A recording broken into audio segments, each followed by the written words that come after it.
Well, before kids, I never saw myself with kids. I didn't want kids. I liked getting high. I liked partying. Everything that I went through as a kid, like I always told myself, I don't want to ever bring a kid into this world and put them through what I went through. I just don't. So I didn't want kids because I liked living that life, you know. And then I was actually on my way to prison in Arizona and found out I was pregnant with my first kid.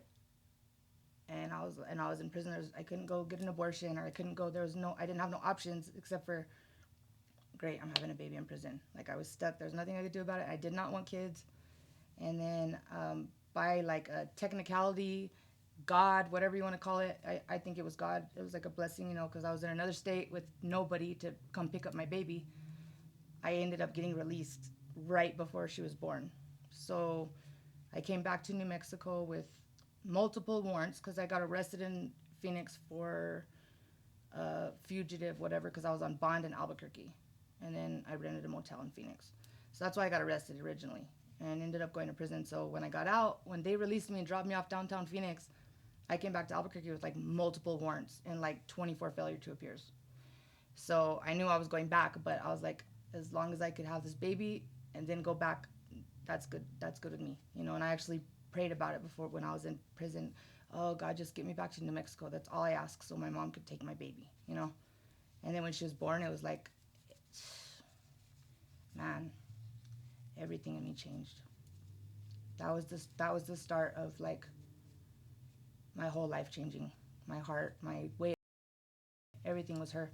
Her, of course, I did have a lot of speed bumps, you know, but I knew I didn't want her to raise her like I was raised. I knew that for sure.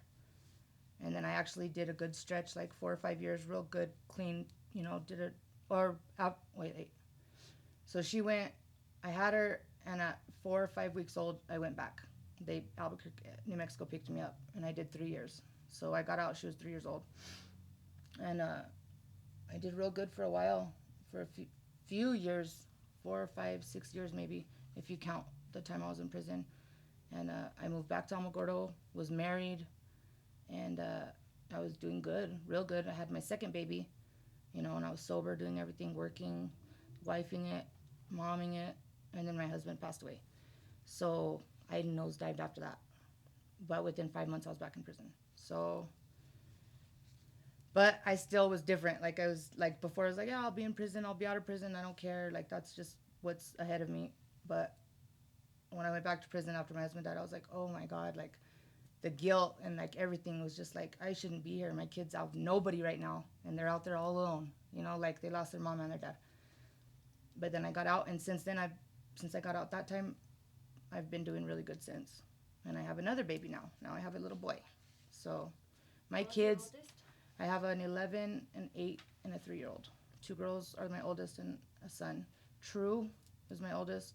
Vida and Legend. So they're for real. Those are like my reason why I changed my kids, because I had a really hard upbringing, and I know I'm not a good mom when I'm high. I know I'm not. You know, I'm like absent.